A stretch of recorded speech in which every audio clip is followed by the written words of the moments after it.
नमस्कार, स्वागत है आपका मॉडर्न हिस्ट्री शॉर्ट नोट्स के कंप्लीट शॉर्ट नोट्स वीडियो के पहले भाग में।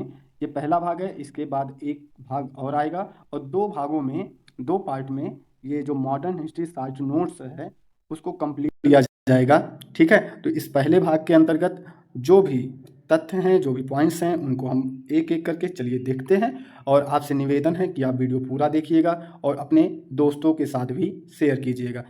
यदि बात की जाए ये वीडियो किन एग्ज़ाम के लिए महत्वपूर्ण है, तो आप टीजीटी, एलटी, जीआईसी या BPSC TRE 4, PCS, RO, one day exam, सभी जिन भी आप परीक्षाओं की तैयारी कर रहे हैं, जहां भी मॉडर्न हिस्ट्री से प्रश्न पूछे जाते हैं, उन सभी एग्ज़ामों के लिए इस नोट्स को फॉलो कर सकते हैं। तो चलते हैं वीडियो की तरफ और एक एक कर सभी पॉइंट्स को देखते हैं।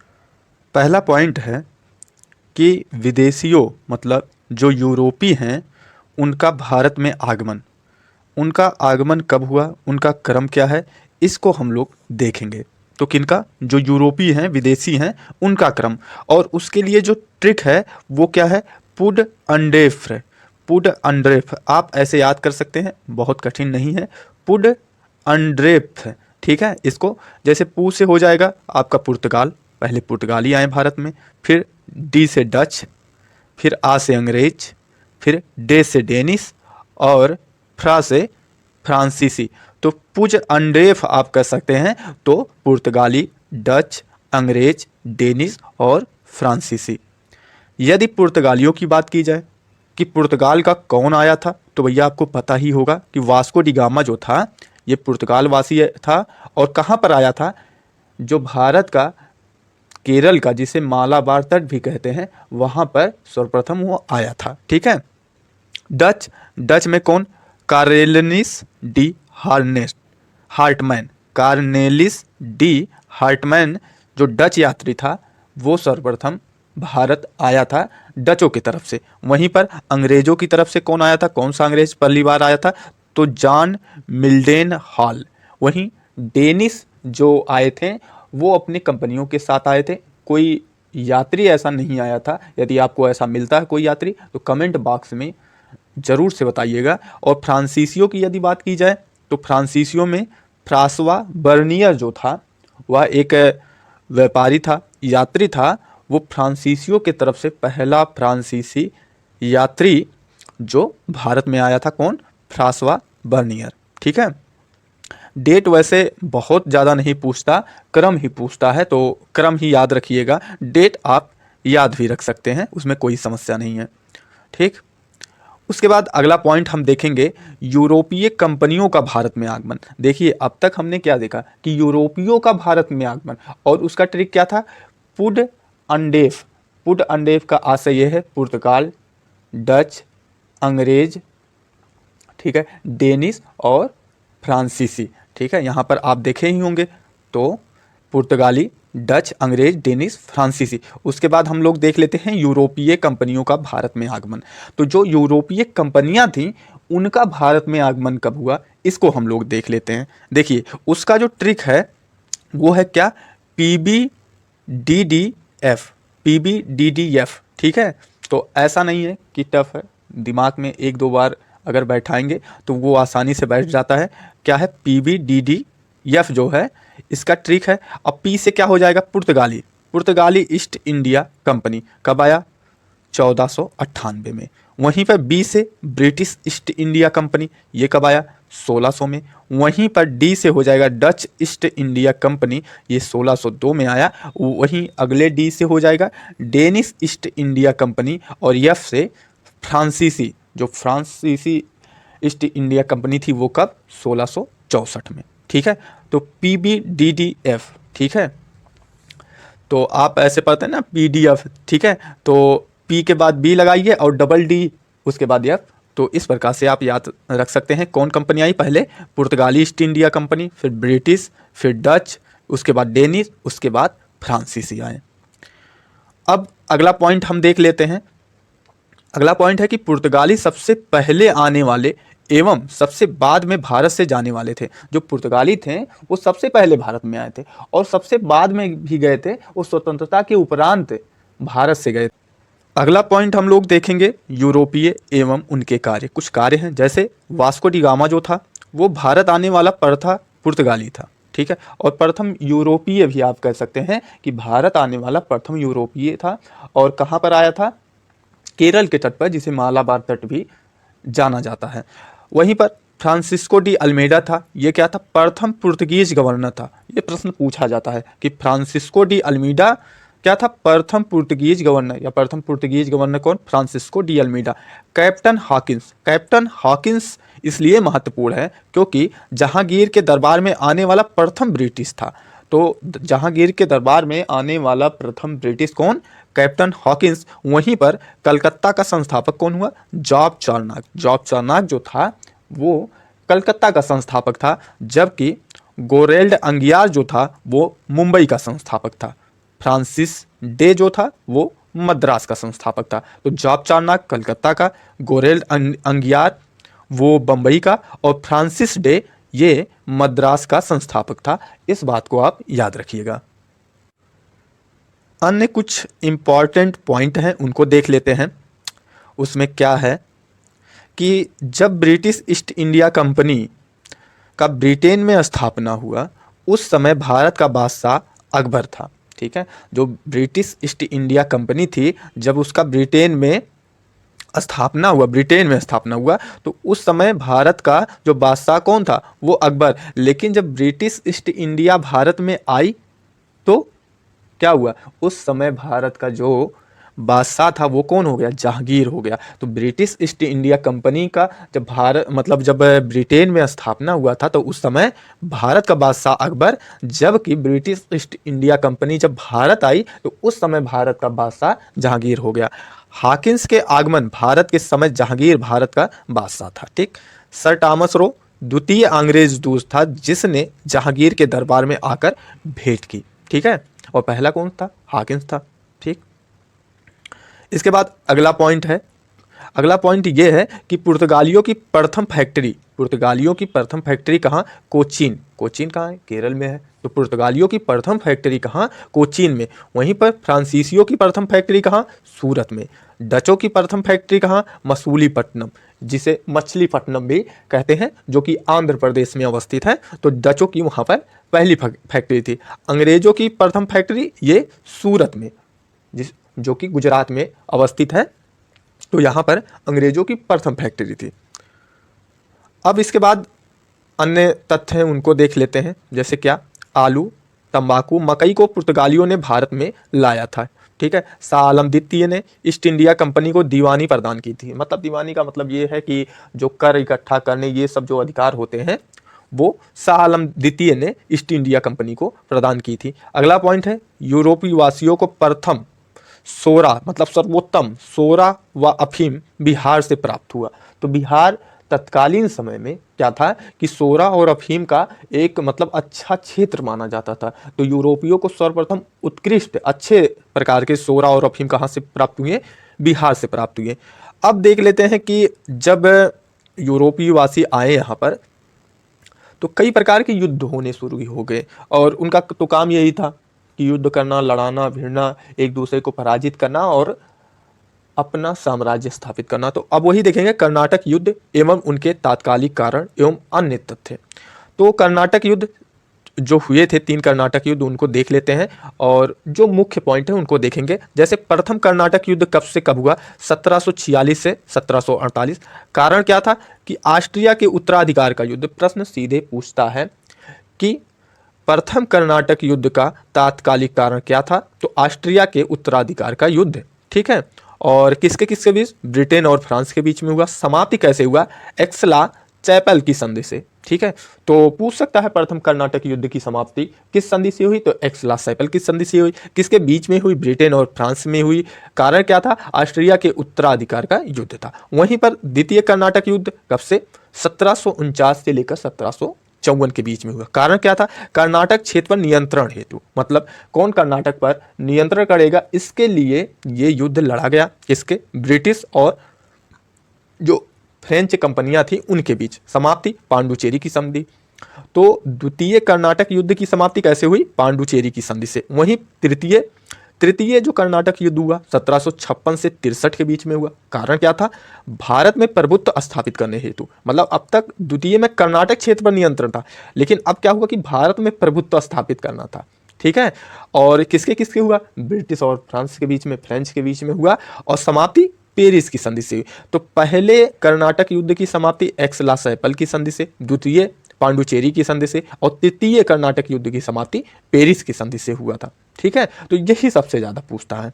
वैसे तीनों जो युद्ध हुए थे, तीनों कर्नाटक युद्ध, वो ब्रिटिश और फ्रेंच के बीच में हुए थे, तो इस बात को कॉमन आप याद रखिए। ठीक है, अब अगला पॉइंट हम लोग देखेंगे कि वांडीवास का युद्ध जो 1760 में लड़ा गया था, निर्णायक युद्ध था, जिसमें फ्रांसीसी हार गए एवं अंग्रेजों की सर्वोच्चता स्थापित हो गई। तो प्रश्न सीधे पूछता है कि कौन सा ऐसा निर्णायक युद्ध था जिसमें अंग्रेजों ने फ्रांसीसियों को पराजित किया और अपनी जो सर्वोच्चता थी उसको स्थापित किया। तो वांडीवास का युद्ध, डेट भी पूछता है, तो डेट याद रखिएगा 1760 में। ठीक है, अब अगला पॉइंट हम लोग देख लेते हैं।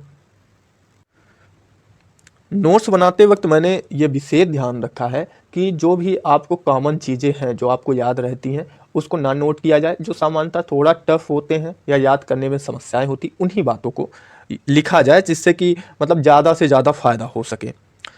तो इसमें है कि पुर्तगालियों ने जहाज निर्माण, प्रिंटिंग प्रेस, गोथिक स्थापत्य कला की शुरुआत की। तो जहाज निर्माण किसने? पुर्तगालियों ने। प्रिंटिंग प्रेस और गोथिक स्थापत्य कला की शुरुआत किसने की? पुर्तगालियों ने की। पुर्तगालियों ने अकबर की अनुमति से हुगली में, जबकि शाहजहां की अनुमति से चंदेल में कारखाना स्थापित किया। ठीक है, अगला पॉइंट है, अंग्रेज जनरल आयरकूट ने 22 जनवरी 1760 को वांडीवास के युद्ध में काउंट डी लाली को पराजित किया। ठीक है, यहाँ लाली लिखा है तो लाली है।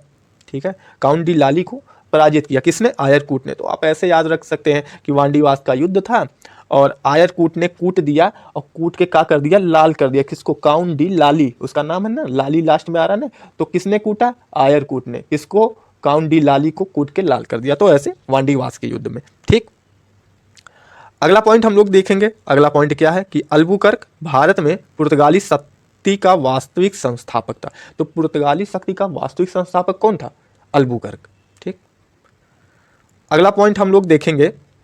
अगला पॉइंट यह है कि ब्लू वाटर पॉलिसी, जो नीले पानी की नीति थी, वो Portuguese governor Francisco de Almeida द्वारा लाया गया था। जो नीले पानी की नीति थी, मतलब टैक्स लेते थे, कर लेते थे समुद्र में जो अन्य देशों के यूरोपीय कंपनियां थी, उनके जहाज़ों जो जाते थे, ठीक है, व्यापार करने के लिए, उनसे टैक्स लिया जाता था। तो ब्लू वाटर पॉलिसी जो थी वो किसने प्रारंभ की? Portuguese governor Francisco de Almeida. अगला पॉइंट है, भारत में प्रथम मुद्रण मशीन पुर्तगालियों द्वारा स्थापित हुआ। भारतीय वस्त्रों को प्रमुख निर्यात की वस्तु बनाने का कार्य फ्रांसीसियों ने किया था। बहुत इंपॉर्टेंट है, ये पूछता है कि भारतीय वस्त्रों को मतलब निर्यात की वस्तु बनाने का कार्य किसने किया था? तो फ्रांसीसियों ने किया था। देखेंगे कि मुगल सम्राट द्वारा स्वतंत्र रूप से नियुक्त बंगाल का अंतिम गवर्नर मुर्शिद कुली खान था। इसकी राजधानी ढाका से मकसूदाबाद, मतलब जो मुर्शिद कुली खान था उसने अपनी राजधानी कहाँ बनाया? ढाका से स्थानांतरित किया मकसूदाबाद। ये प्रश्न बहुत पूछता है कि अंतिम मतलब जो गवर्नर था मुगल सम्राट द्वारा नियुक्त कौन था? मुर्शिद कुली खान था। और राजधानी इसने कहाँ से कहाँ स्थानांतरित की? तो ढाका से मकसूदाबाद। ठीक है, अन्य घटनाएं देख लेते हैं। जो भी देखिए, जो इम्पॉर्टेंट पॉइंट है मैं उन्हीं को नोट करता हूँ। ऐसा नहीं है कि आप सब पॉइंट नोट करेंगे तो फिर क्या ही मतलब रह जाएगा। ठीक है, जिससे प्रश्न बन सके मैं उन्हीं पॉइंटों को यहाँ पर रखता हूँ। ब्लैक होल की घटना कब हुई थी? 20 जून 1765 को, और ये सिराजुद्दौला के समय में हुई थी। मतलब उस समय शासक कौन था? सिराजुद्दौला। और इसमें क्या हुआ था कि 146 अंग्रेज बंदी को एक ही कमरे में ठूस दिया गया था, एकदम भूसे की तरह ठूस दिए थे, जिसमें से क्या हुआ था कि 23 लोग बचे थे, बाकी 123 लोग मारे गए थे। ठीक है, तो क्या हुआ कि भैया जो जे हालवेल था तो वो बचा रह गया था उसमें से, तो वो बताने वाला था कि मतलब ये घटना कैसे कैसे हुई। तो हालवेल ने इस घटना को बताया। किसके समय में हुआ? सिराजुद्दौला के समय में हुआ था। और कितने अंग्रेज बंदी थे? 146 अंग्रेज बंदी थे। और कितने बचे? तो 23 ही बच पाए थे। ठीक है। अगला पॉइंट देख लेते हैं प्लासी का युद्ध।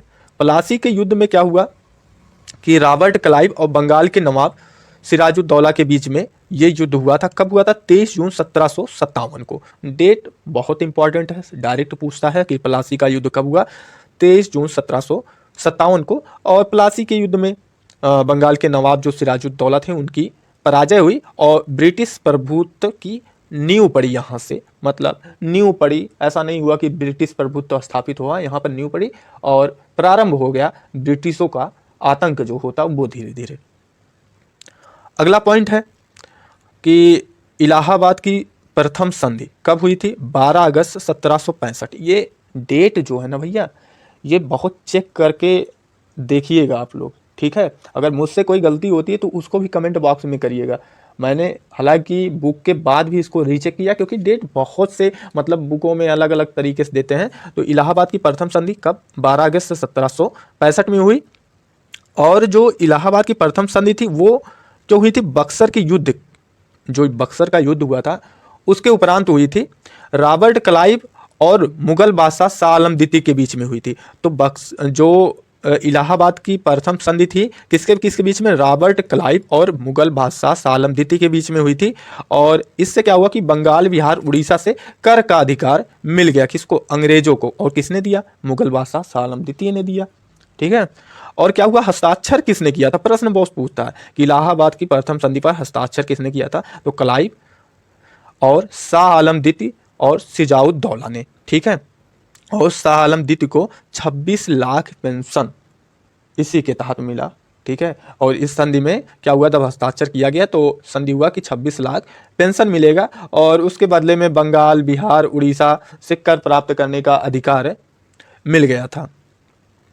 अब क्या हुआ कि इसमें जो था Hector Munro versus Mir Qasim plus Awadh के नवाब सुजाउद्दौला प्लस शाह आलम द्वितीय। तो ये जो बक्सर का युद्ध था जिसके समाप्ति पर, ठीक है, जिस पे जो शाह आलम द्वितीय थे उनकी पराजय कहाँ हुई थी? और सुजाउद्दौला जो थे, ठीक है, इनकी पराजय जो हुई थी वो कहाँ? बक्सर के युद्ध में हुई थी। और बक्सर के युद्ध में किसने पराजित किया था? हेक्टर मुनरो ने। और मीर कासिम, अवध के नवाब सुजाउद्दौला और दिल्ली के जो बादशाह थे शाह आलम द्वितीय, इनकी तीनों की सेना को पराजित कर दिया था हेक्टर मुनरो ने, कहा? बक्सर के युद्ध में। और उसके उपरांत इलाहाबाद की प्रथम संधि हुई थी, ठीक। और इसी में है अगला पॉइंट कि इलाहाबाद तक के क्षेत्र अंग्रेजी अधिकार में एवं दिल्ली विजय का रास्ता खुल गया। तो क्या हुआ कि जब बक्सर का युद्ध हुआ और पराजय हुई, ठीक है, भारतीयों की, तो उससे क्या हुआ कि इलाहाबाद तक का जो क्षेत्र था वो अंग्रेजों के पास आ गया। और दिल्ली विजय का आशय यह है कि भारत पर विजय, उसका मतलब एक रास्ता खुल गया, ठीक। इलाहाबाद की द्वितीय संधि को देख लेते हैं। इलाहाबाद की जो द्वितीय संधि हुई थी ये किसके किसके बीच में हुई थी ये जान लेते हैं। क्लाइव और अवध के नवाब सुजाउद्दौला, ठीक है। किसके बीच में? क्लाइव और अवध के नवाब सुजाउद्दौला के बीच में हुई थी। बंगाल, बिहार, उड़ीसा से पूर्ण रूप से कर वसूलने का अधिकार। देखिए जो प्रथम संधि थी, इलाहाबाद की प्रथम संधि, वहां भी बंगाल, बिहार, उड़ीसा से कर वसूलने का अधिकार था, लेकिन अंशतः था, कुछ उसके मानक थे। लेकिन यहाँ पर क्या हुआ? बंगाल, बिहार, उड़ीसा से पूर्ण रूप से कर वसूलने का अधिकार हो गया और मुगल साम्राज्य का पतन एवं अंग्रेजों के पेंशन भोगी बनकर रह गए। मगर मतलब ये था कि मुगल साम्राज्य का पतन हो गया और वो सिर्फ अंग्रेजों के पेंशन भोगी बन के रह गए, इसके अलावा कुछ नहीं। उनको जो पेंशन मिलता था वो उनको उसी से अपना जीवन निर्वाह करना था। अगला पॉइंट हम लोग देख लेते हैं कि 18वीं सदी में लड़े गए महत्वपूर्ण युद्ध। क्रम बहुत पूछ लेता है और 18वीं सदी में जो महत्वपूर्ण युद्ध थे वो कौन कौन थे उनको हम लोग देख लेते हैं। और उसका ट्रिक है अपव्यय। अपव्यय का आशय ये है, सीक्वेंस वाइज करने के लिए मैंने लिखा है अपव्यय, जिस प्रकार से मैंने याद किया था। अपव्यय आप से हो जाएगा अंबर का युद्ध, पा से प्लासी का युद्ध, फिर वा से वांडीवास का युद्ध और बा से बक्सर का युद्ध। अंबर का युद्ध जो हुआ था वो 1749 में, प्लासी का युद्ध आप जानते हैं 1757 में, वांडीवास का युद्ध 1760 में और बक्सर का युद्ध 1764 में हुआ था। अब देख लेते हैं कि ये जो युद्ध हुए थे ये किनके किनके बीच में हुए थे। जैसे अंबर का युद्ध मुजफ्फर जंग प्लस चंदा साहब प्लस फ्रांसीसी सेना वर्सेस कर्नाटक के नवाब अनवरुद्दीन को पराजित किया। मतलब जो मुजफ्फर जंग थे और चंदा साहब थे और फ्रांसीसी सेना थी, ये तीनों एक तरफ थे। और किसको पराजित किए? विपक्ष में कौन था? अनवरुद्दीन, जो कर्नाटक के नवाब थे अनवरुद्दीन, उनको पराजित कर दिया। ठीक है, अब पलासी का युद्ध देख लेते हैं किस किस के बीच में हुआ था। तो ये अंग्रेज जो था क्लाइव वर्सेस बंगाल के नवाब सिराजुद्दौला, अभी पहले ही बताए थे। और अंग्रेजों का बंगाल पर नियंत्रण हो गया इससे। और नियंत्रण होने के साथ क्या हुआ कि क्लाइव ने मीर जाफर को बंगाल का नवाब बना दिया। ठीक है, फिर उसके बाद देख लेते हैं वांडीवास का युद्ध। ये भी बता चुके हैं किसके किसके बीच में, अंग्रेज और फ्रांसीसी के बीच में। और आयरकूट ने काउंट डी लाली को पराजित कर दिया था, ये पिछले वीडियो में बताए हैं।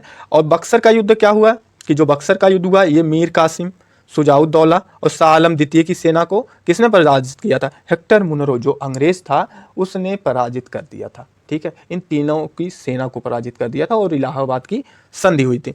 तो आज के लिए इतना ही था, मिलते हैं आपसे नेक्स्ट वीडियो में। तब तक के लिए चैनल पर बने रहिए और चैनल पर नए हो तो वीडियो को लाइक। और ये जो टॉपिक है ये बड़ा कन्फ्यूजन से भरा हुआ होता है, तो आइए उसको देखते हैं कि कौन पहला गवर्नर था, कौन गवर्नर जनरल था, कौन वायसराय था, कौन क्या था। जैसे हम लोग देखेंगे कि बंगाल का पहला गवर्नर, जो बंगाल का पहला गवर्नर था वो रॉबर्ट क्लाइव था। कब से कब तक? 1756 से 1760। अब लोग कहते हैं कि जो बंगाल का प्रथम गवर्नर था वो वारेन हेस्टिंग था, लेकिन ऐसा नहीं है। बंगाल का जो प्रथम गवर्नर जनरल था वो वारेन हेस्टिंग था। और जो बंगाल का प्रथम गवर्नर रॉबर्ट क्लाइव था ये आधिकारिक रूप से नहीं था, ये प्लासी के युद्ध के बाद 1757 के बाद नियुक्त किया गया था जो मतलब ब्रिटिश कंपनी थी उसके द्वारा। इसीलिए प्रश्न पूछ लेता कि बंगाल का पहला गवर्नर, सिर्फ गवर्नर शब्द जब कहेगा तो वो रॉबर्ट क्लाइव हो जाता है, जबकि बंगाल का पहला गवर्नर जनरल जब कहेगा तो आपका वारेन हेस्टिंग हो जाता है। इस बात को याद रखिएगा। बंगाल का अंतिम गवर्नर जनरल कौन था? वो विलियम बेंटिंग था। तो प्रथम governor general Warren Hastings, Bengal का अंतिम governor general William Bentinck. Bharat का प्रथम गवर्नर जनरल, अब भारत का जो प्रथम गवर्नर जनरल था वो कौन? वो विलियम बेंटिंग था। क्यों? क्योंकि बंगाल का जो अंतिम गवर्नर जनरल था विलियम बेंटिंग, वही भारत का प्रथम गवर्नर जनरल बन गया। जो बंगाल का अंतिम गवर्नर जनरल था वही भारत का प्रथम गवर्नर जनरल बन गया। ठीक है, और फिर भारत का अंतिम गवर्नर जनरल कौन हुआ? कैनिंग। भारत का जो अंतिम गवर्नर जनरल हुआ वो कौन हुआ? कैनिंग। और भारत का प्रथम वायसराय कौन हो गया? कैनिंग। तो गवर्नर जनरल के बाद जो पद आया वो वायसराय का आया। अंतिम गवर्नर जनरल कौन था? कैनिंग था। तो जो अंतिम गवर्नर जनरल था वही वायसराय प्रथम हो गया। तो प्रथम वायसराय कौन हो गया? कैनिंग हो गया। ठीक, इसके बाद देखेंगे कि भारत का प्रथम वायसराय देख लिए। भारत का अंतिम वायसराय कौन था? माउंटबेटन। ठीक है, माउंटबेटन जिसने भारत विभाजन कराया। ठीक है, तो वो भारत का अंतिम वायसराय था। स्वतंत्र भारत का प्रथम गवर्नर जनरल, स्वतंत्र भारत का प्रथम गवर्नर जनरल कौन? माउंटबेटन। ये भारत का जो अंतिम वायसराय था वही स्वतंत्र भारत का प्रथम गवर्नर जनरल बना। और स्वतंत्र भारत का प्रथम एवं अंतिम भारतीय गवर्नर जनरल ये कौन? सी राजगोपालाचारी बने। ठीक है, तो मुझे आशा नहीं, विश्वास है कि आपको अब तो नहीं भूलेगा। तो एक बार पुनः रिवीजन कर लीजिएगा या तो आप लोग नोट कर लीजिएगा इस पॉइंट को। गवर्नर जनरल एवं वायसराय के कार्यों को देख लेते हैं कि जो गवर्नर जनरल थे, वायसराय थे, उनके मुख्य कार्य क्या थे उनको हम लोग देख लेते हैं। यहाँ से प्रश्न बहुत पूछे जाते हैं और ढेर सारा पढ़ने से अच्छा है कि थोड़ा पढ़ा जाए, लेकिन जितना पढ़ा जाए उतना याद कर लिया जाए। कि फौजदारी एवं अपीलीय न्यायालय की स्थापना किसने की थी? वारेन हेस्टिंग ने किया था। वहीं पर अस्थाई बंदोबस्त, अस्थाई भूमि बंदोबस्त किसने? कॉर्नवालिस ने किया था। जो अस्थाई भूमि बंदोबस्त व्यवस्था अपनाई गई थी ब्रिटिशों के द्वारा, तो उस समय मतलब किसने किया था? कॉर्नवालिस था उस समय गवर्नर जनरल, तो उसने किया था। वहीं पर सहायक संधि ये वेलेजली के द्वारा लाया गया था, वेलेजली के शासनकाल में आया था। ठीक है, सहायक संधि किसने? वेलेजली ने किया था। सती प्रथा का जो अंत हुआ था वो विलियम बेंटिंग ने किया था। किसने? विलियम बेंटिंग ने सती प्रथा का अंत किया था। जबकि प्रेस पर प्रतिबंध, जो प्रेस था उस पर प्रतिबंध किसने लगाया था? तो लिटन ने लगाया था। और क्या किया था? प्रेस पर प्रतिबंध लगाया था कौन? लिटन ने। वहीं पर प्रेस पर प्रतिबंध की जो समाप्ति वो किसने किया? चार्ल्स मेटकाफ ने। तो प्रतिबंध किसने लगाया? लिटन ने लगा दिया। और प्रेस प्रतिबंध समाप्ति किसने किया? तो चार्ल्स मेटकाफ ने किया। सिंध का विलय किसने किया था? प्रश्न पूछता है कि सिंध का विलय किसने किया या किसके शासनकाल में हुआ? तो एलनबरो के शासनकाल में सिंध का विलय हुआ था। रेल, डाक, तार और लोक निर्माण विभाग की स्थापना किसने की? तो डलहौजी। जो रेल, डाक, तार, लोक निर्माण विभाग की स्थापना किसने की थी? डलहौजी ने की थी। प्रथम दिल्ली दरबार किसके शासनकाल में हुआ? तो ये लिटन के काल में प्रथम दिल्ली दरबार हुआ था। किसके काल में? लिटन के काल में क्या हुआ था? प्रथम दिल्ली दरबार हुआ था। ठीक है, यही सब प्रश्न पूछे जाते हैं और इनको हम लोग याद कर लेते हैं। बाकी कहानियां तो याद ही हैं कि कौन, किसने, कैसे, क्या क्या किया, कहानियां याद है। लेकिन जब डायरेक्ट पूछ लेता है कि प्रथम दिल्ली दरबार किसके शासनकाल में हुआ, ऑप्शन दे दिया, तो वहां पर समस्या होती है। ठीक। डूरंड रेखा का निर्धारण, जो डूरंड रेखा है, पहले तो वो भारत और अफगानिस्तान के बीच में था, फिर भारत पाकिस्तान के बीच में हुआ और भारत अफगानिस्तान के बीच में हुआ। ठीक है, डूरंड रेखा वो किसके द्वारा निर्धारित किया गया था? लैंसडाउन के द्वारा। तो डूरंड रेखा कहाँ है? भारत और अफगानिस्तान के बीच 106 किलोमीटर की सीमा रेखा जो भारत और अफगानिस्तान के बीच में है, उसे डूरंड रेखा कहते हैं। और वर्तमान समय में जो मुख्यतः डूरंड रेखा वो पाकिस्तान और अफगानिस्तान के बीच में है। ठीक।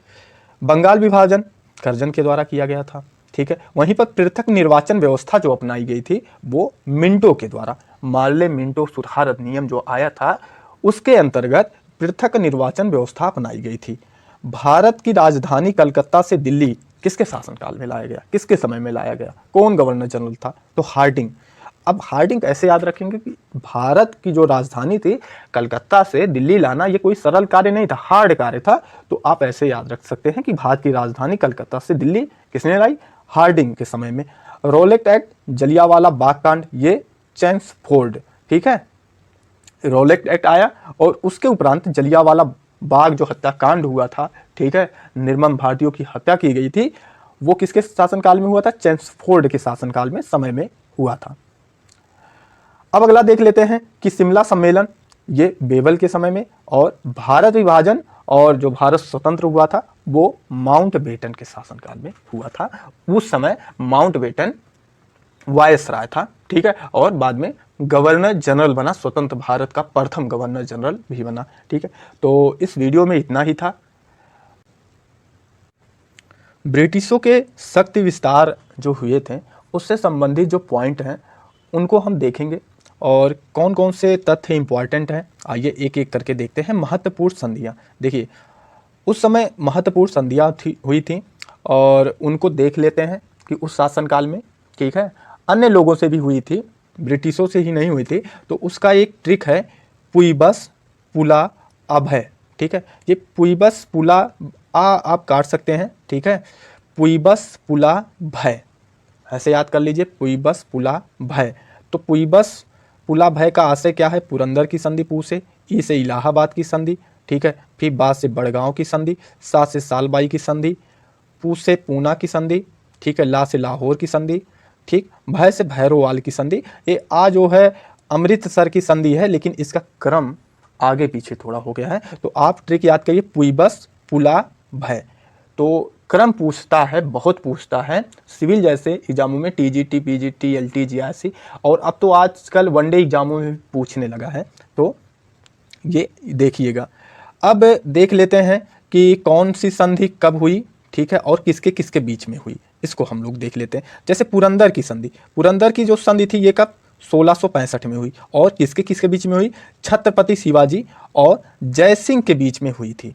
तो किसके किसके बीच में हुई? छत्रपति शिवाजी और जयसिंह के बीच में हुई, जिसमें से छत्रपति शिवाजी को 12 किले मिले थे और जयसिंह को 23 किले देने पड़े। शिवाजी ने जयसिंह को 23 किले दिए और स्वयं के पास सिर्फ 12 किले ही रखे। तो पुरंदर की संधि किसके बीच में? छत्रपति शिवाजी और जयसिंह के बीच में हुई थी। कब हुई थी? 1665 में। इलाहाबाद की संधि कब हुआ? 1765 में।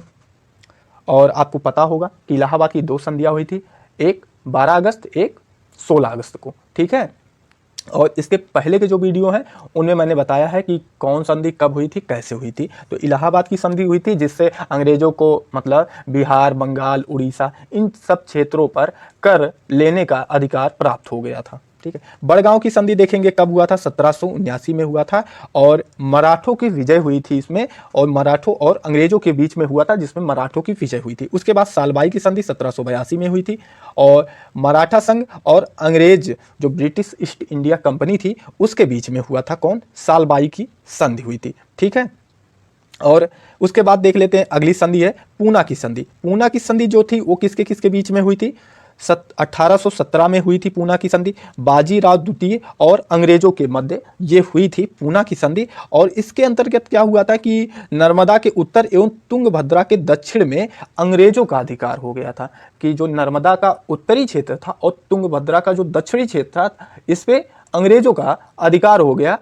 किस संधि से, पूना की संधि से। लाहौर की संधि क्या है, लाहौर की संधि 1846 में हुई, किसके, सिखों और अंग्रेज के बीच में हुआ, जिससे अंग्रेज को जालंधर का दोआब क्षेत्र और जम्मू कश्मीर का क्षेत्र मिल गया। ठीक है। जो लाहौर की संधि हुई थी 1846 में सिखों और अंग्रेजों के बीच में हुई थी, इससे क्या हुआ अंग्रेजों को कि जालंधर का क्षेत्र और का दोआब क्षेत्र और जम्मू कश्मीर का क्षेत्र मिल गया। इसके बाद देख लेते हैं हम लोग 1809 में क्रम मुझे पहले रखना चाहिए था लेकिन बाद में रखा, तो आप इसको सही कर लीजिएगा। क्रम की बात कर रहा हूँ। अब 1809 में ये हुआ था किसके किसके बीच में, महाराणा रणजीत सिंह और ब्रिटिश कंपनी के बीच में ये संधि हुई थी, अमृतसर की संधि। डेट पूछता है बहुत, कब हुआ था, 1809 में हुआ था। इसके बाद देख लेते हैं भैरोवाल की संधि कब हुई थी, 1846 में भैरोवाल की संधि हुई थी। अगला पॉइंट देखेंगे हम लोग। अगला पॉइंट ये है कि 1 नवंबर 1858 को महारानी का घोषणा पत्र इलाहाबाद में लॉर्ड कैनिंग ने सुनाया था। जो महारानी विक्टोरिया थी उनका घोषणा पत्र था भारतीयों के संदर्भ में, उसको किसने सुनाया था, तो लॉर्ड कैनिंग ने सुनाया था। कहाँ पर, इलाहाबाद में। तथाकथित कुशासन के आधार पर विलय बेंटिंग ने मैसूर राज्य के प्रशासन को ले लिया था। मतलब कुशासन के आधार पर विलय कर लिया था, विलियम बेंटिंग ने मैसूर राज्य के प्रशासन को ले लिया था। तो किसके आधार पर, तथाकथित, और किसको, मैसूर को। अगला पॉइंट है अंग्रेजों द्वारा भारत में शुरू किया गया पहला मुख्य व्यापार नील का था। वैसे अंग्रेजों ने और व्यापार किए थे लेकिन उनका पहला जो मुख्य व्यापार था वो किस चीज का था, नील का था। अगला पॉइंट ये है कि बक्सर का युद्ध सबसे अधिक निर्णायक युद्ध था जिसने अंग्रेजों का भारत में प्रभुत्व स्थापित कर दिया। तो प्लासी के युद्ध से नींव पड़ी थी और बक्सर के युद्ध में क्या हुआ कि अंग्रेजों का प्रभुत्व स्थापित हो गया था। ठीक है। प्लासी के युद्ध के बाद भारत के लिए शाश्वत दुख की काली रात का आरंभ हुआ। ये किसने कहा था, नवीन चंद्र सेन ने। ये कथन बहुत पूछता है कि प्लासी के युद्ध के बाद भारत के लिए शाश्वत दुख की काली रात का आरंभ हुआ। वारेन हेस्टिंग ने सुरक्षा प्रकोष्ठ, मतलब जिसे रिंग फेंस पॉलिसी कहते हैं, उसको अपनाया था। किसने, वारेन हेस्टिंग ने। कैनिंग ने Indian penal code, civil procedure code और क्रिमिनल प्रोसीजर कोड पारित किया था। ठीक है। अब जो इंडियन पीनल कोड है वर्तमान समय में उसमें परिवर्तन किया गया है, आप उसको जरूर से देख लीजिए क्योंकि अब परिवर्तन के कारण परीक्षाओं में इससे संबंधित प्रश्न पूछे जा सकते हैं। तो कैनिंग ने क्या किया था, Indian penal code, civil procedure code और क्रिमिनल प्रोसीजर कोड पारित किया था। अगला पॉइंट हम लोग देखेंगे, अंग्रेजों का सर्वाधिक विरोध जो किया गया था वो मराठों के द्वारा किया गया था। तो अंग्रेजों का सर्वाधिक विरोध किसने किया, मराठों ने किया। पिंडारियों के उन्मूलन का श्रेय वारेन हेस्टिंग को जाता है। तो वारेन हेस्टिंग ने पिंडारियों का उन्मूलन किया था। ठीक है। उनका मतलब श्रेय किससे जाता, वारेन हेस्टिंग को। अगला पॉइंट है भारत में आधुनिक शिक्षा की नींव मैकाले ने 1835 में रखी, जिससे मैकाले के मिनट्स के नाम से जाना जाता है। तो प्रश्न पूछ लेता है कि मैकाले के मिनट्स क्या है, उसके बाद नीचे व्याख्याएं दी रहती हैं आपको। तो क्या हुआ था कि ये आधुनिक शिक्षा की नींव रखी गई थी मैकाले के द्वारा 1835 में, जिसको नाम दिया गया था मैकाले के मिनट्स। उसके बाद देखेंगे 1789 में लॉर्ड वेलेजली, ठीक है, लॉर्ड तो मत ही लगाइए, लॉर्ड वार्ड थे नहीं, सिर्फ अपना भौकाल बना रहे थे।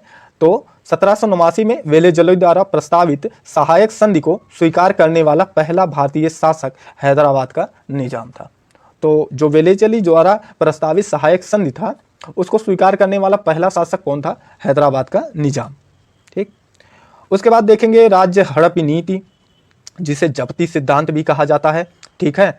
डॉक्ट्रिन ऑफ लैप्स ये डलहौजी ने अपनाया था। और झांसी, नागपुर, सतारा ये राज्य हड़प नीति या मतलब राज्य क्षय नीति या जिसे जब्ती सिद्धांत कहते हैं उसके तहत आने वाले मतलब जो क्षेत्र थे कौन, झांसी, नागपुर, सतारा, ये क्रम भी है, झांसी, नागपुर, सतारा। और किसने लाया था राज्य हड़प्पा नीति, तो डलहौजी ने लाया था। ठीक है।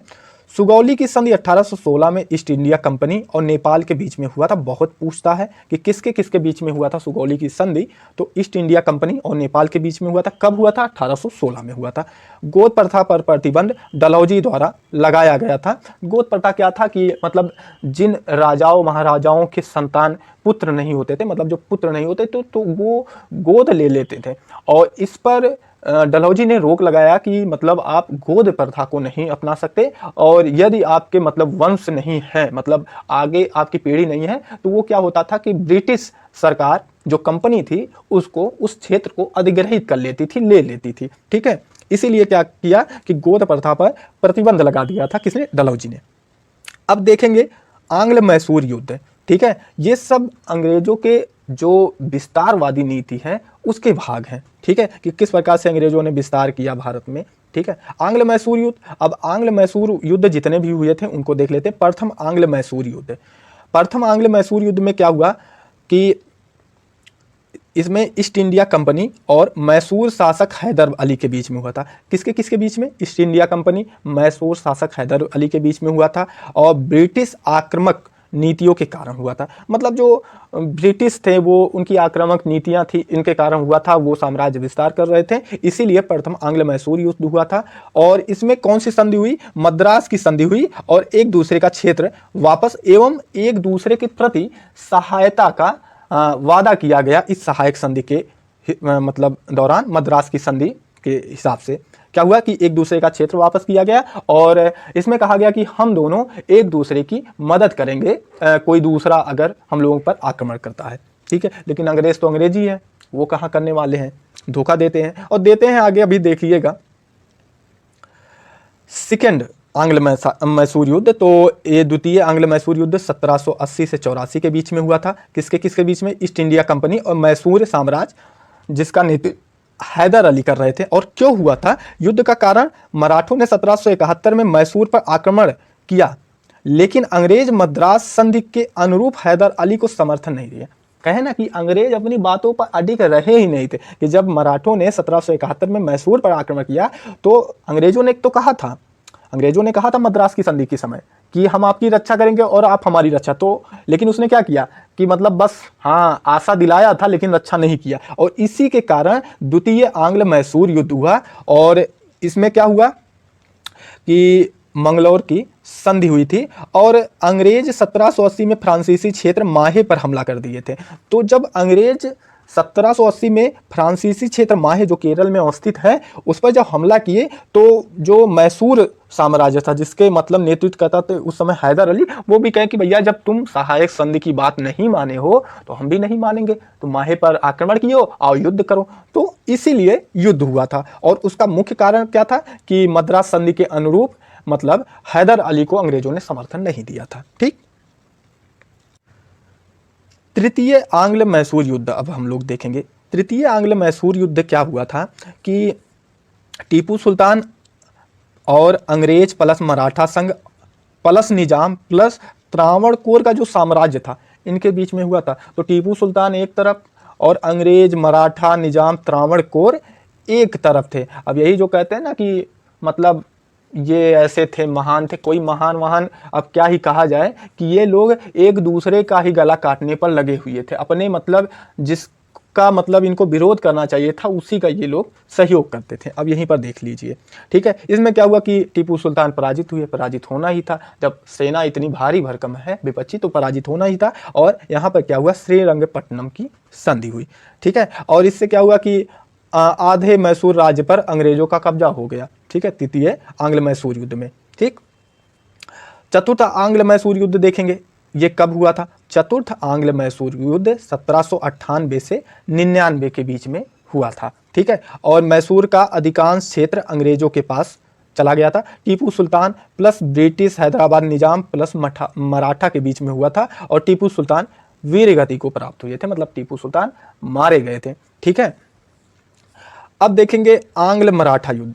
अब मराठे तो साथ दे रहे थे, लेकिन अंग्रेज साथ दे रहे हो भैया, लेकिन काटे तो तुम भी जाओगे, तो वही हाल है। ठीक है। अगर ये जो मराठा थे ये मैसूर का साथ दिए होते तो ऐसा होता ही नहीं। ठीक है, तो आंग्ल मराठा युद्ध, प्रथम आंग्ल मराठा युद्ध कब हुआ था? 1775 से 1782 के बीच में। इसमें माधवराव की मृत्यु के उपरांत मराठों के बीच सत्ता संघर्ष का परिणाम था। मतलब ये प्रथम मराठा युद्ध क्या था कि जब माधवराव की मृत्यु हुई थी तो मराठों के बीच सत्ता संघर्ष हुआ, तो कुछ लोग चले गए अंग्रेजों के पक्ष में और वहां से मतलब उनका सहयोग लेकर युद्ध करने लगे, और उसके उपरांत क्या हुआ? प्रथम आंग्ल मराठा युद्ध हुआ, और सूरत की संधि से प्रारंभ एवं सालबाई की संधि से समाप्त हुआ। तो ऐसा ही पूछा जाता है कि प्रथम आंग्ल मराठा युद्ध किस संधि से प्रारंभ हुआ था और किस संधि पर जाकर समाप्त हुआ था? तो सूरत की संधि से प्रारंभ होकर सालबाई की संधि से समाप्त हुआ था, और इसमें मराठाओं का विजय हुआ था। ठीक। द्वितीय आंग्ल मराठा युद्ध में क्या हुआ था कि पेशवा बाजीराव द्वितीय, किनके किनके बीच में हुआ था? पेशवा बाजीराव द्वितीय और ब्रिटिश, जिसका नेतृत्व लॉर्ड वेलेजली कर रहा था, और इसके तहत बसीन की संधि हुई थी। ठीक है, तो द्वितीय आंग्ल मराठा युद्ध के समय कौन सी संधि हुई थी समाप्ति के लिए? बसीन की संधि। आप इस बात को याद रखिएगा। तृतीय आंग्ल मराठा युद्ध 1817 से लेकर 1818 के बीच में अंतिम निर्णायक युद्ध था। मराठों की हार हुई, ब्रिटिश भारत जो मतलब भारत में ब्रिटिशों का अस्तित्व था वो बढ़ गया, मतलब पूरे भारत पर ब्रिटिशों का अधिकार हो गया था, और बाजीराव द्वितीय, मल्हार राव होलकर और मुधोजी द्वितीय वर्सेस ब्रिटिश, जिसका नेतृत्व कॉर्नवालिस उस समय कर रहा था, इनके बीच में हुआ था। तो तृतीय आंग्ल मराठा युद्ध किसके किसके बीच में हुआ था तो मराठों और अंग्रेजों के बीच में, लेकिन मराठा की तरफ से कौन? बाजीराव द्वितीय, मल्हार राव होलकर, मुधोजी द्वितीय थे। और इसमें क्या हुआ कि मराठाओं की पराजय हुई, भारत में ब्रिटिश प्रभुत्व पूर्णतः स्थापित हो गया था। ठीक। आज हम ब्रिटिश राज का भारतीय आर्थिक प्रभाव के अंतर्गत भू राजस्व प्रणाली और उससे संबंधित अन्य जो तथ्य हैं उनको देखेंगे। पहले तो भू राजस्व प्रणाली। अब भू राजस्व प्रणाली जो थी ये 3 प्रकार से थे। कौन कौन उसको देख लेते हैं। पहला, अस्थाई बंदोबस्त प्रणाली। कौन? अस्थाई बंदोबस्त प्रणाली। दूसरा, रैयतवाड़ी प्रणाली। तीसरा, महालवाड़ी व्यवस्था। ठीक है, अब एक एक करके इनके बारे में जान लेते हैं। जो अस्थाई बंदोबस्त प्रणाली थी इसको कौन लाया था? 1773 में कॉर्नवालिस के द्वारा लाया गया था। इसके अन्य नाम भी थे इस्तमरारी, जागीरदारी और मालगुजारी प्रणाली। क्या क्या? इस्तमरारी, जागीरदारी, मालगुजारी प्रणाली। और ये बंगाल, बिहार, उड़ीसा और उत्तर प्रदेश के वाराणसी क्षेत्र के अंतर्गत ये लागू किया गया था, और भारत जो ब्रिटिश भारत था उसके 19% क्षेत्र पर यह लागू था। तो किसने लाया? कॉर्नवालिस ने। इसके अन्य नाम क्या थे? इस्तमरारी, जागीरदारी या मालगुजारी। कहाँ पर? बंगाल, बिहार, उड़ीसा और उत्तर प्रदेश के वाराणसी क्षेत्र पर। ब्रिटिश भारत का कितना प्रतिशत क्षेत्र मतलब था इसके अंतर्गत? 19% क्षेत्र। और ये जो अस्थाई बंदोबस्त प्रणाली किया गया ये किससे किया गया? ये किया गया था जमींदारों से। ठीक है, जमींदारों से किया गया था, और जो लगान होता था उसका 10/11 भाग कंपनी को देना था और 1/11 भाग जमींदार स्वयं रखते थे। ठीक है, अब अगला पॉइंट देखेंगे। अगली व्यवस्था रैयतवाड़ी व्यवस्था। रैयतवाड़ी व्यवस्था किसके द्वारा लाई गई थी? पहले तो इसको देख लेते हैं। जो रैयतवाड़ी व्यवस्था थी वो 1820 में थॉमस मुनरो के द्वारा लाई गई थी, और सर्वप्रथम तमिलनाडु के 12 महल क्षेत्र में इसको लागू किया गया था। कहाँ? तमिलनाडु के 12 महल क्षेत्र में। और उसके अतिरिक्त कहाँ? मद्रास, मुंबई, पूर्वी बंगाल, असम में भी इसको लागू किया गया, और ब्रिटिश भारत के 51% भाग पर इसको लागू किया गया था। ठीक है, कितने? 51% भाग पर। उसके बाद प्रत्यक्ष रूप से कृषकों से भू राजस्व लिया गया। इसमें क्या हुआ था कि जो रैयतवाड़ी व्यवस्था थी इसमें प्रत्यक्ष रूप से कृषकों से भू राजस्व लिया गया, जबकि जो मतलब इसके पहले व्यवस्थाएं थी जागीरदारी व्यवस्था जिसे मालगुजारी या इस्तमरारी कहते हैं, इसमें जमींदारों से मतलब लगान लिया जाता था, और जमींदारों का कार्य होता था कि वो कृषकों से मतलब कर वसूलते थे, लगान वसूलते थे। ठीक। अब अगला पॉइंट देखेंगे महालवाड़ी व्यवस्था। महालवाड़ी व्यवस्था कब? 1822 में होल्ट मैकेंजी, या कहीं पर आपको हॉल्ट मैकेंजी लिखा रहता है। ठीक है, तो हिंदी रूपांतरण आप जानते ही हैं। तो 1822 में हॉल्ट मैकेंजी के द्वारा आया, और उत्तर प्रदेश, मध्य प्रदेश और पंजाब क्षेत्र में आया और ये ब्रिटिश भारत का 30% क्षेत्र लिए हुए था, मतलब 30% क्षेत्र पर इसको लागू किया गया था। प्रत्येक ग्राम व महाल मतलब जो जागीरदार का एक भाग होता था उससे लिया जाता था, जो मतलब जो ग्राम होता था मतलब उसको महाल कहा जाता था उस समय। जो जागीरदारी होती थी, जो जागीरदार होते थे उसके अंतर्गत कई महाल आते थे, ठीक है। और महाल कौन होते थे? जो ग्राम होते थे। तो महाल वाली व्यवस्था किससे किया गया? जो गांव का मुखिया होता था, ठीक है, महाल होता था, उससे किया गया, ठीक है। इसके बाद अगला पॉइंट देखेंगे, धन बहिर्गमन का सिद्धांत का सर्वाधिक प्रखर रूप से दादा भाई नौरोजी, जिन्हें ओल्ड मैन ऑफ इंडिया भी कहा जाता है, का मतलब प्रतिपादन किया था। मतलब सबसे ज़्यादा मतलब जो इस पे बातें की थी, इसके बारे में चर्चाएं की थी, पुस्तक लिखी गई थी, वो दादा भाई नौरोजी के द्वारा किया गया था, जिन्हें ओल्ड मैन ऑफ इंडिया भी कहा जाता है। और जो पुस्तकें थी उनकी, वो England debt to India, poverty and un British rule in India और on the commerce of India. और इन पुस्तकों में धन बहिर्गमन सिद्धांत के बारे में बताया गया। अगला पॉइंट है, रमेश चंद्र दत्त ने अपनी पुस्तक इकोनॉमी हिस्ट्री ऑफ इंडिया में यह दावा किया कि सकल राजस्व का आधा भाग प्रतिवर्ष भारत से बाहर जाता है। और रमेश चंद्र दत्त जो थे, वो जो धन बहिर्गमन का सिद्धांत था नौरोजी जी का, उसका सपोर्ट किया था, ठीक है। और अगला पॉइंट है, भारत में प्रथम रेल लाइन का निर्माण 1853 में बंबई से थाड़े हुआ था, ये तो आपको पता ही होगा। अगला पॉइंट है कि अंग्रेज घुसपैठियों ने भारत के करघे को तोड़ डाला और चरखे को नष्ट कर दिया। ये कथन कार्ल मार्क्स का था। और कार्ल मार्क्स ने कहा था कि अंग्रेज जो घुसपैठिए हैं वो भारत के करघे को तोड़ डाले हैं और चरखे को नष्ट कर दिए। मतलब ये कि वहाँ की पूर्णतः अर्थव्यवस्था को वो लोग तहस नहस कर दिए हैं। किसने कहा था? कार्ल मार्क्स ने। अगला पॉइंट हम लोग देखेंगे कि अकाल को रोकने तथा अकाल पीड़ितों की सहायता हेतु 1883 में अकाल संहिता पारित हुआ था। अगला पॉइंट है, भारत में आधुनिक उद्योगों की स्थापना 1850 ईस्वी में प्रारंभ हुई। कब? 1850 ईस्वी में। अगला पॉइंट है, वुड के घोषणा पत्र 1854 को भारतीय शिक्षा का मैग्ना कार्टा, जिसे महाअधिकार पत्र कहा जाता है, तो किसको?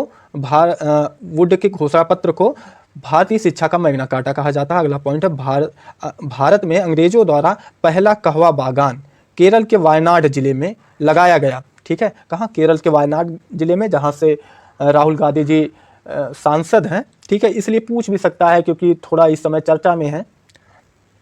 अगला पॉइंट है, कार्ल मार्क्स ने क्या कहा कि भारत में रेलवे की स्थापना को आधुनिक उद्योग का अग्रदूत कहा। कार्ल मार्क्स ने भारत में रेलवे की स्थापना को आधुनिक उद्योगों का अग्रदूत कहा था, ठीक है। किसने? कार्ल मार्क्स ने।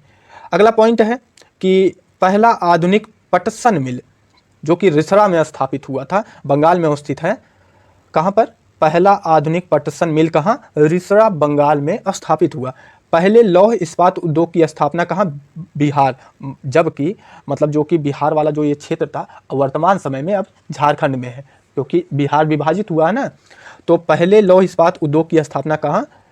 बिहार में, और वर्तमान के झारखंड में। अगला पॉइंट है, भारत में सबसे पहले सूती वस्त्र मिल बंबई में स्थापित हुई। जबकि अगला पॉइंट है, अंग्रेजी शासन काल में बिहार अफीम उत्पादन हेतु प्रसिद्ध था। तो आज के लिए इतना ही, मिलते हैं आपसे संबंधित तथ्यों को देखते हैं। 1857 की क्रांति जो थी उसे भारतीय इतिहास की प्रथम स्वतंत्रता संग्राम या प्रथम क्रांति के नाम से भी जाना जाता है।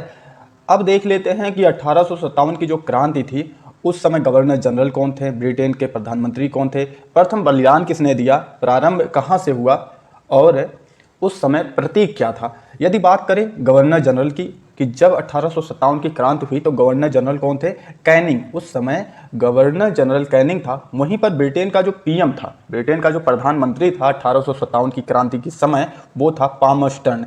ये सब प्रश्न डायरेक्ट पूछे जाते हैं कि 1857 की क्रांति के समय ब्रिटेन का प्रधानमंत्री कौन था? तो पामर्स्टन। और 1857 की क्रांति के समय पहला बलिदान किसका हुआ या पहला बलिदान किसने दिया? तो वो हो जाते हैं यहाँ पे मंगल पांडे। मंगल पांडे ऐसे पहले क्रांतिकारी थे जिन्होंने सर्वप्रथम बलिदान दिया। वहीं पर 1857 की जो क्रांति थी उसका प्रारंभ कहाँ हुआ था? मेरठ से इसका प्रारंभ हुआ था। और इस संग्राम की जो प्रतीक थी वो क्या था? कमल और रोटी। इस संग्राम का जो प्रतीक था क्या था? कमल और रोटी। अब 1857 की क्रांति से संबंधित अन्य तथ्यों को भी देख लेते हैं। जैसे भारत का बादशाह, जो भारत का बादशाह था वो कौन था? मुगल बादशाह था। कौन? बहादुर शाह जफर। 1857 की क्रांति के समय भारत का जो बादशाह था वो कौन था? बहादुर शाह जफर। यदि बात की जाए कि 1857 की क्रांति के समय कौन सा ऐसा राजघराना था जिसने अंग्रेजों का सहयोग किया था, तो एमपी, जो वर्तमान समय में एमपी में सिंधिया घराना है, तत्कालीन समय में भी वो मतलब एक राजघराना था, तो उसने अंग्रेजों का सहयोग किया था 1857 की क्रांति के समय। एक प्रश्न और पूछा जाता है कि 1857 की क्रांति के ठीक पहले कौन सा विद्रोह हुआ था और 1857 की क्रांति के बाद कौन सा विद्रोह हुआ था, ये प्रश्न बहुत पूछा जाता है। तो 1857 की क्रांति के ठीक पहले संथाल विद्रोह हुआ था और 1857 की क्रांति के ठीक बाद नील विद्रोह हुआ था। और यहाँ पर आप देख सकते हैं कि पहले संथाल विद्रोह, उसके बाद 1857 की क्रांति और उसके बाद नील विद्रोह है।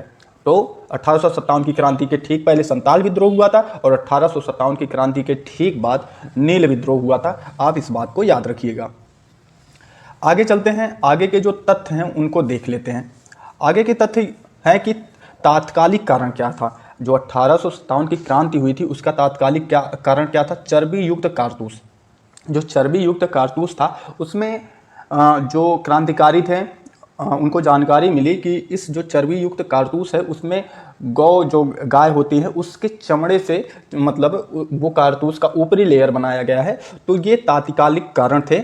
यदि बात की जाए 1857 के क्रांति का सरकारी इतिहासकार, तो एस सेन सरकारी इतिहासकार थे और 1857 की क्रांति को प्रथम स्वतंत्रता संग्राम की संज्ञा किसने दी? वीडी सावरकर, विनायक दामोदर सावरकर ने कहा कि जो 1857 की क्रांति है वो प्रथम स्वतंत्रता संग्राम या प्रथम स्वतंत्रता संग्राम की क्रांति है।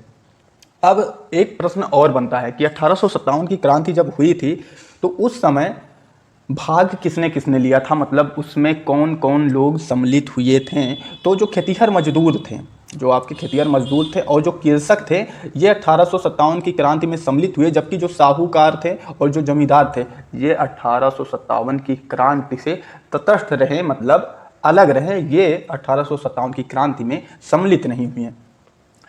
एक इम्पॉर्टेंट पॉइंट है कि 1857 की क्रांति को मुस्लिम षड्यंत्र किसने कहा? तो ये कहा था जेम्स आउट्रम ने। तो जेम्स आउट्रम ने क्या कहा कि जो 1857 की क्रांति है वो कोई क्रांति नहीं है, वो स्वतंत्रता के लिए कोई क्रांति नहीं है, बल्कि वो क्या है? मुस्लिम षड्यंत्र है। ठीक है, आगे के पॉइंट को हम देख लेते हैं। देखिए ये 60 नोट्स है, तो जो जो भी इम्पॉर्टेंट पॉइंट हैं मैं उन्हीं को रखता हूं ताकि आप लोगों का अच्छे से रिवीजन हो सके। बाकी अन्य जो तथ्य हैं जो एग्जाम में डायरेक्ट नहीं पूछे जाते उनको आप बुक से पढ़ सकते हैं। यहाँ पर एक रिवीजन के तौर पे तथ्यों को रखा जाता है। अन्य तथ्यों को देखेंगे कि भारतीय नायक कौन कौन थे, उन्होंने कहाँ पर नेतृत्व किया और उसको दबाने वाले, मतलब विद्रोह को दबाने वाले ब्रिटिश कौन थे, ये प्रश्न बहुत पूछा जाता है। जैसे कि यदि बात की जाए दिल्ली में जो नेतृत्व किया था, जो उस समय दिल्ली में क्रांति हुई थी दिल्ली वाले क्षेत्र में, तो उसका नेतृत्व किया था बहादुर शाह जफर ने। ठीक, बहादुर शाह जफर ने कहाँ का नेतृत्व किया? दिल्ली का। और उसको किसने दबाया? उस विद्रोह को दबाने वाला ब्रिटिश कौन था? तो निकल्सन और हडसन। ये निकल्सन और हडसन जो थे, इन्होंने जो दिल्ली में बहादुर शाह जफर द्वारा क्रांति किया गया था उसको दबाने का कार्य किया। वहीं पर नाना साहब और तात्या टोपे, इन्होंने कानपुर का क्षेत्र संभाला हुआ था, मतलब कानपुर के क्षेत्र में जो क्रांति हुई थी उसका नेतृत्व किसने किया था? नाना साहब और तात्या टोपे ने। और इसको दबाने का, मतलब इस विद्रोह को समाप्त करने का कार्य किसने किया था? कैंपबेल ने। ठीक, लखनऊ में बेगम हजरत महल और लखनऊ के जो क्रांति थी उसको समाप्त करने का कार्य भी कैंपबेल ने किया था। इसके बाद हम लोग देख लेते हैं झांसी। ठीक है, झांसी में आपको पता ही होगा रानी लक्ष्मीबाई ने इसका नेतृत्व किया था और ह्यूरोज जो था उसने यहाँ की क्रांति को दबाया था, यहाँ की क्रांति को समाप्त किया था। और जब झांसी की रानी वीर गति को प्राप्त हुई तो ह्यूरोज ने ही कहा था कि यहाँ भारतीयों में सिर्फ एक अकेला मर्द यहाँ पर लेटी हुई है, मतलब उन्होंने रानी लक्ष्मीबाई को मतलब एक वीर पुरुष की संज्ञा दी थी। ठीक है, ये स्टेटमेंट पूछता है इसलिए मैंने बता दिया। आगे देख लेते हैं लियाकत अली। लियाकत अली जो थे उन्होंने नेतृत्व किया था इलाहाबाद और बनारस के क्षेत्र का, और जो कर्नल नील था उसने यहाँ के विद्रोह को समाप्त किया था। वहीं पर कुंवर सिंह ने जगदीशपुर जो कि बिहार में अवस्थित है यहाँ का नेतृत्व किया, और 1857 की क्रांति का नेतृत्व करने वाले सबसे अधिक उम्र के व्यक्ति थे कुंवर सिंह, जो कि जगदीशपुर के मतलब राजा के तौर पर देखे जाते थे। और जगदीशपुर कहाँ है? बिहार में। और यहाँ के विद्रोह को दबाने का कार्य किसने किया था? टेलर और विंसेंट आयर ने। उसके बाद अंतिम देख लेते हैं मौलवी अहमदुल्ला। मौलवी अहमदुल्ला ने कहाँ का नेतृत्व किया? फैजाबाद का। और इसको दबाने का कार्य किसने किया?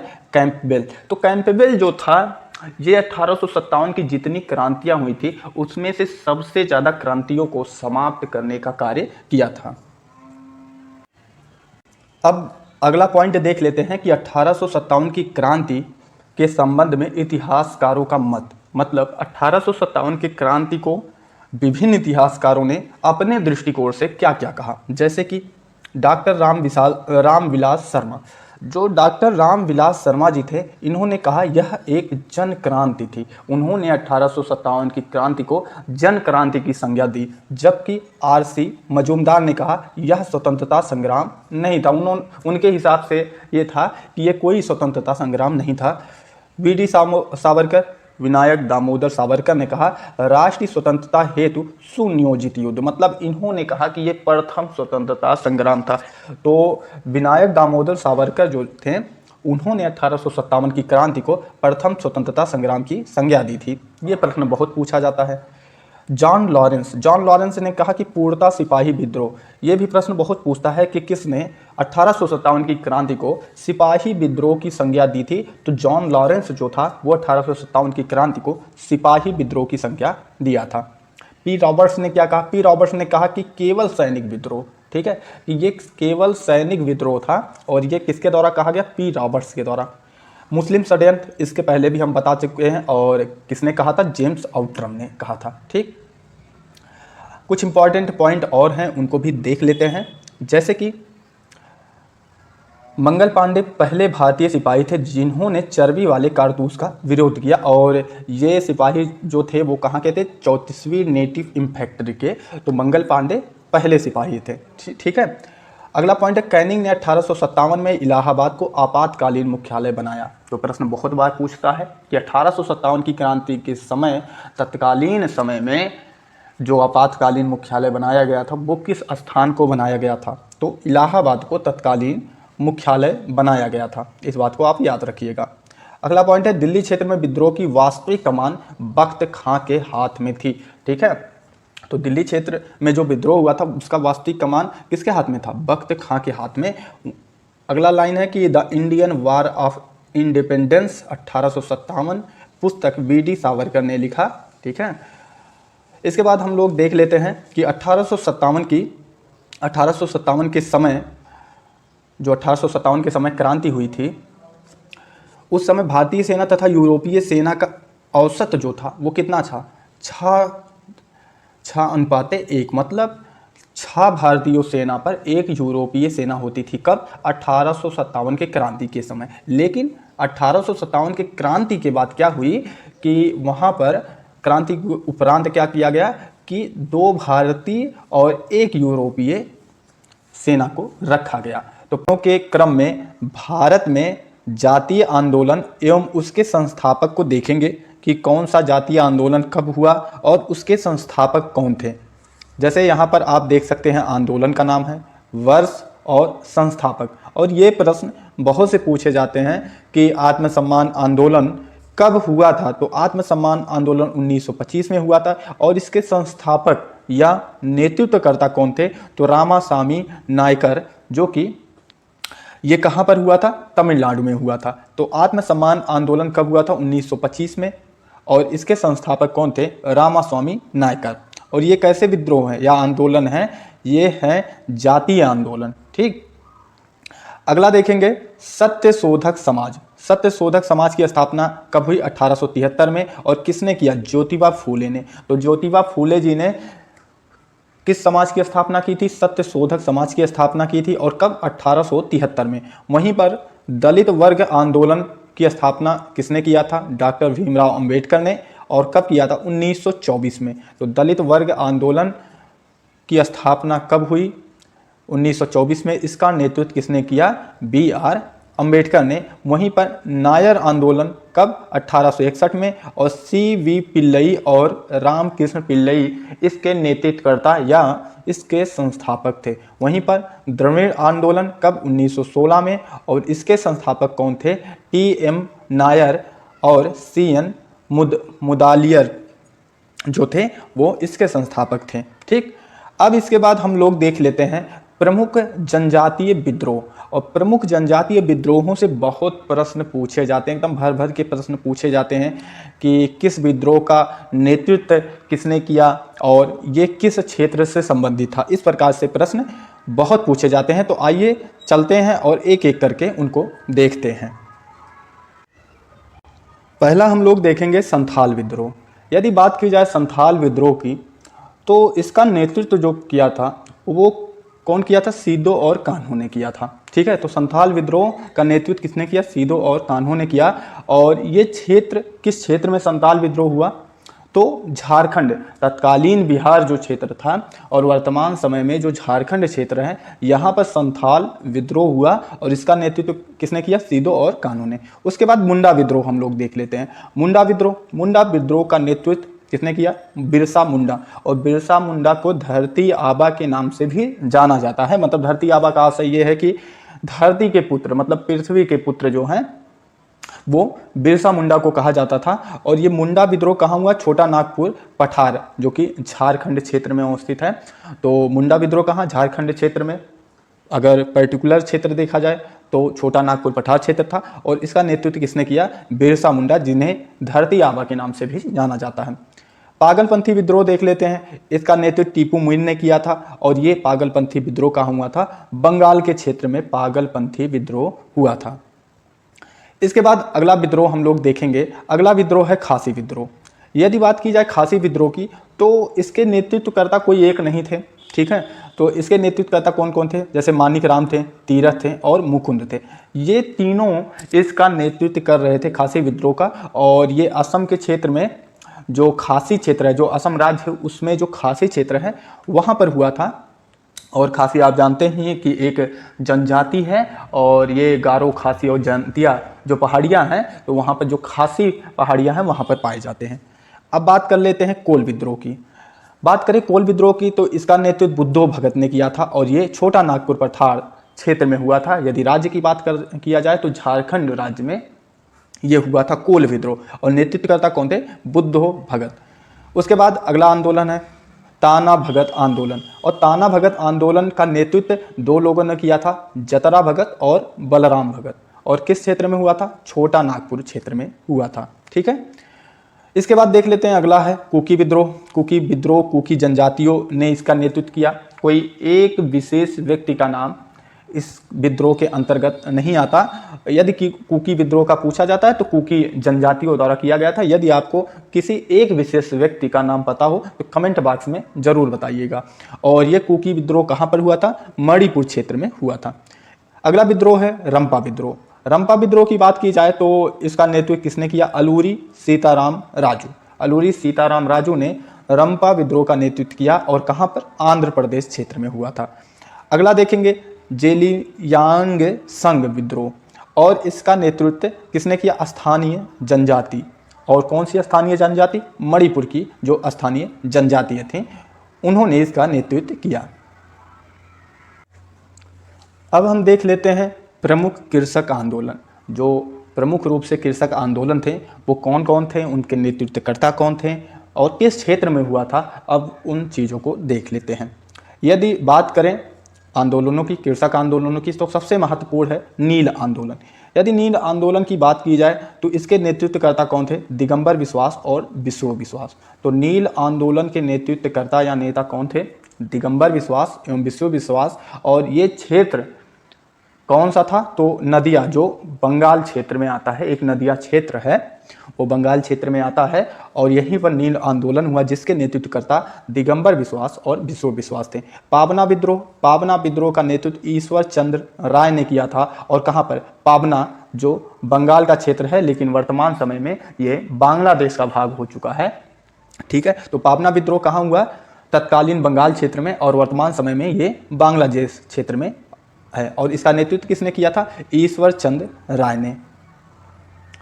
अगला विद्रोह देखेंगे, मोपला विद्रोह। मोपला विद्रोह का जो नेतृत्व किया था वो अली मुस्लियार ने किया था। तो मोपला विद्रोह का नेतृत्व किसने किया? अली मुस्लियार ने किया। और कहाँ पर? मोपला क्षेत्र, जो कि केरल में अवस्थित है।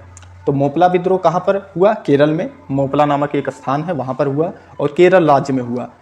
तेभागा आंदोलन की बात करें, यदि बात करें तेभागा आंदोलन की, तो इसका नेतृत्व कंपराम सिंह और भवन सिंह ने किया। और कहाँ पर हुआ? बंगाल क्षेत्र में हुआ। ठीक है, कहीं पर आपको कंपराम या कहीं पर आपको कंपाराम लिखा हुआ मिलता है, और भवन सिंह, और ये कहाँ पर हुआ था? बंगाल क्षेत्र में हुआ था। इस बात को आप याद रखिएगा। इसके बाद अगला आंदोलन हम लोग देखते हैं, या सत्याग्रह देख लेते हैं। वो कौन सा था? वो था आपका बारदोली सत्याग्रह। और बारदोली सत्याग्रह जो था वो कहाँ पर हुआ था? गुजरात क्षेत्र में हुआ था। बारदोली एक क्षेत्र है जो गुजरात राज्य के अंतर्गत आया था, और इसका नेतृत्व किसने किया? वल्लभ भाई पटेल ने किया था। चंपारण सत्याग्रह आपको भी पता है कि बिहार क्षेत्र में अवस्थित है। और इसके नेता देखिए, चंपारण जो सत्याग्रह था वो महात्मा गांधी जी के द्वारा किया गया था, और लेकिन इसके नेता जो थे वो राजकुमार शुक्ल थे। तो यदि महात्मा गांधी ऑप्शन में नहीं दिया गया है तो आप राजकुमार शुक्ल लगा सकते हैं, नहीं तो चंपारण सत्याग्रह जो था वो महात्मा गांधी जी द्वारा किया गया था। लेकिन अप्रत्यक्ष रूप से यदि देखा जाए तो राजकुमार शुक्ल जी जो थे, जिन्होंने गांधी जी को आमंत्रित किया था, वो भी चंपारण सत्याग्रह के नेता के तौर पर देखे जाते हैं। तो ऑप्शन में किन्हीं एक को ही देता है, तो जिनको भी देगा आप उसको टिक कर सकते हैं। वैसे महात्मा गांधी जी को चंपारण सत्याग्रह का नेता माना जाता है। ठीक, अगला है खेड़ा सत्याग्रह। खेड़ा सत्याग्रह महात्मा गांधी जी द्वारा किया गया, और कहाँ पर? गुजरात राज्य के खेड़ा नामक स्थान पर। तो खेड़ा सत्याग्रह महात्मा गांधी जी द्वारा किया गया। रमोसी विद्रोह का नेतृत्व किसने किया था? चित्तूर सिंह, जो चित्तर सिंह या चित्तूर सिंह हैं, उन्होंने रमोसी विद्रोह का नेतृत्व किया। और कहाँ पर? महाराष्ट्र क्षेत्र में किया था। एका आंदोलन का नेतृत्व किसने किया? मदारी पासी ने एका आंदोलन का नेतृत्व किया। और ये किस क्षेत्र में हुआ था एका आंदोलन? तो अवध क्षेत्र में एका आंदोलन हुआ था। अब इसके बाद हम लोग देख लेते हैं कुछ इंपॉर्टेंट पॉइंट हैं, आइए एक एक करके उनको भी देख लेते हैं। जैसे कि पहला इंपॉर्टेंट पॉइंट है कि आधुनिक युग का मनु डॉक्टर बी.आर. अम्बेडकर को कहा जाता है। ठीक है, तो आधुनिक युग का मनु किसे कहा जाता है? डॉक्टर भीमराव अंबेडकर जी को आधुनिक युग का मनु कहा जाता है। अगला पॉइंट है कि अखिल भारतीय किसान सभा के प्रथम सत्र की अध्यक्षता स्वामी सहजानंद ने की थी। ये प्रश्न बहुत पूछा जाता है कि जो अखिल भारतीय किसान सभा थी उसके पहले सत्र की अध्यक्षता किसने की थी? तो किसने की थी? स्वामी सहजानंद ने अखिल भारतीय किसान सभा के पहले सत्र की अध्यक्षता की थी। अगला पॉइंट है कि खोंड जनजाति में मानव बलि प्रथा प्रचलित थी। यह भी प्रश्न बहुत पूछता है कि कौन सी ऐसी जनजाति थी जिसमें मानव बलि प्रथा प्रचलित थी। अगला पॉइंट है कि विशुद्ध गांधीवादी तरीके से लड़ा गया पहला आदिवासी अहिंसक विद्रोह कौन सा था? वो था ताना भगत आंदोलन। और ताना भगत आंदोलन का नेतृत्व किसने किया था? जतरा भगत ने। ठीक है, इसके बाद अगला पॉइंट हम लोग देख लेते हैं। अगला पॉइंट है कि नील आंदोलन पर प्रसिद्ध नाटक नील दर्पण दीनबंधु मित्र द्वारा लिखा गया। और किस भाषा में लिखा गया था? बांग्ला भाषा में लिखा गया। तो नील आंदोलन पर जो प्रसिद्ध नाटक था उसका नाम क्या था? नील दर्पण। और किसने लिखा था? तो दीनबंधु मित्र ने लिखा था। और किस भाषा में लिखा था? तो बांग्ला भाषा में उसको लिखा था। इसके बाद अंतिम पॉइंट है कि जेलियांग सांग आंदोलन जो कि मणिपुर में हुआ था का नेतृत्व करने वाली गैडिनल्यू को पंडित जवाहरलाल नेहरू ने नागाओं की रानी की उपाधि दी। तो जो पंडित जवाहरलाल नेहरू जी थे उन्होंने गैडिनल्यू को क्या कहा? नागाओं की रानी कहा। और क्यों कहा? कि उन्होंने जेलियांग सांग आंदोलन का नेतृत्व किया था। और ये आंदोलन कहाँ पर हुआ था? मणिपुर में हुआ था। तो आज के लिए इतना ही था। मिलते हैं आपसे नेक्स्ट वीडियो में, तब तक के लिए चैनल पर बने रहिए।